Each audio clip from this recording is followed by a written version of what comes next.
সত্যি খুব সুন্দর একটা ওয়েদার। তা ওয়েদারে একটা ভিডিও বানাবো বলে আমি চলে আসলাম একটুখানি সাইডে।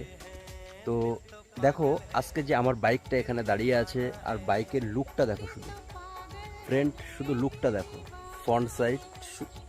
সত্যি কথা বলতে এই বাইকের যা লুক, ঠিক আছে, বাইকের অসাধারণ লুক। আর বাইকের পারফরমেন্স সত্যি খুব ভালো। বাইকটা অ্যাকচুয়ালি আমার ড্রিম ছিল ব্ল্যাক। এটাকে আমি নাম দিয়েছি হচ্ছে আমার ব্ল্যাক ডায়মন্ড। ঠিক আছে, ব্ল্যাক ডায়মন্ড আমি নাম দিয়েছি। আর বাইকটা সত্যি অসাধারণ বাইক, চালিয়ে কমফোর্ট তো আছেই।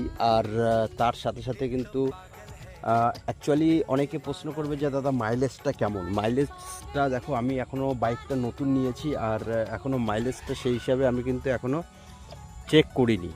কারণ হচ্ছে ওই চালানোর দরকার চালাই। আর মাইলেজটা ফার্স্ট টাইম দেখো সার্ভিসিং